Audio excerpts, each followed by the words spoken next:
बोरखेडी मध्ये खुली आहे सामनी. आता खुलीपर्यंत आलो आम्ही. बोरखेडी पासून नावडीत बसून आता जवळजवळ 1 तास घंटा एक तास झालाय.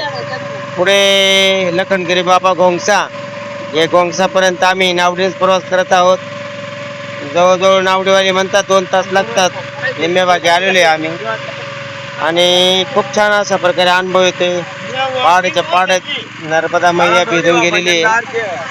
हे पाणीची बॅक वॉटर म्हणतो आपण, सरदार सरोवर डॅम गुजरात. या डॅमचं बॅक वॉटर आहे.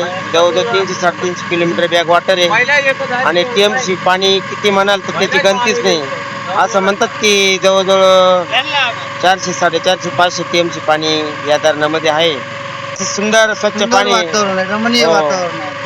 हे जे आजूबाजूला आम्ही पाहतो आदिवासी एरिया सगळा, हे या ठिकाणी मासेमारीचा धंदा आहे सगळ्यांचा. असं जाऊ त्याच्यावर ते उपयोग करतात बांधव मछली.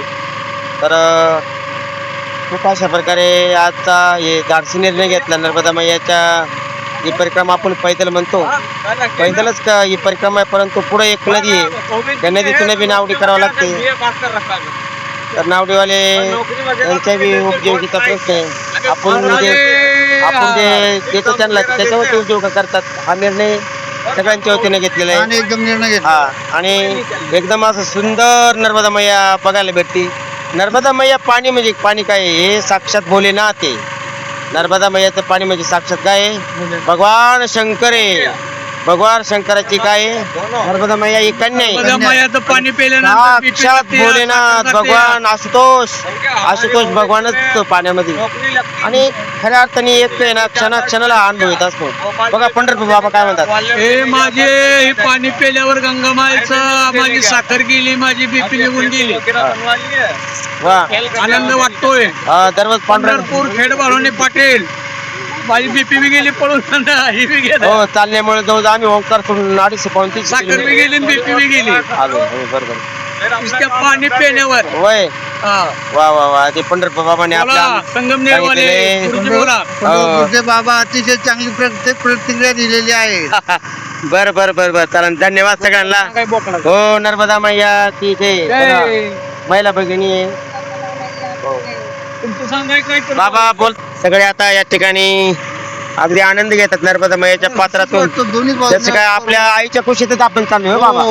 आपल्या आईच्या कुशीत चाललेलं, आईनंच आपलं जसं काय आपल्याला काय कुशीत घेतलं. हो, कुशीत घेतलेले, वर खांद्यावर घेतलेले. पर्वत आणि नर्मदा मैया म्हणजे आपली जगाची आई आहे, आपली आई आहे. नर्मदा परिक्रमा करायचं म्हणजे हेच शिकायचं का नर्मदे हार नर्मदे हार नर्मदे हार. तुम्ही जेवढा जप कराल तेवढं तुम्हाला नित्य नेवानं क्षणाक्षणाला अनुभव येणार. हर हर नर्मदे माते जटा शंकर यार नमः पार्वती.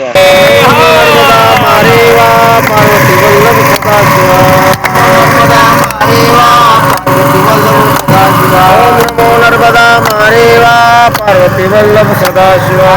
नर्मदा मारे वा पार्वती वल्लभ सदाशिवा. नमो नर्मदा मारे वा पार्वती वल्लभ सदाशिवा.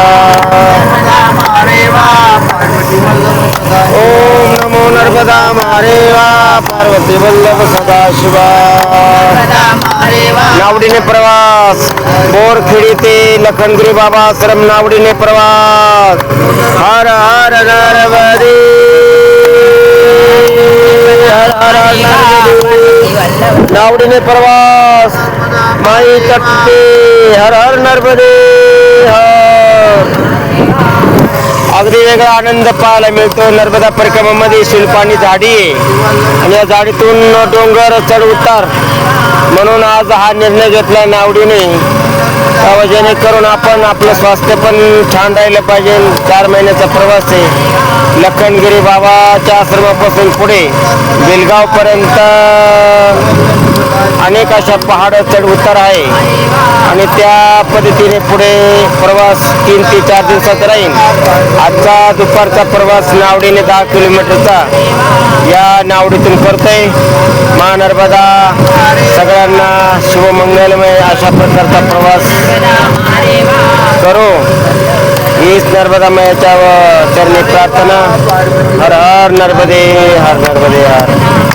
नर्मदा जशी बुद्धी येईल तसं या ठिकाणी परिक्रमेमध्ये जसे जसे अनुभव येतात तर तसं मी तुम्हाला सांगतोय. काही चुकलं, काही कुठले शब्द वेगळे गेले तर ते तुम्ही आईचं आणि मुलाचं अंतःकरण करून माफ करा. हर हर नर्मदे हर.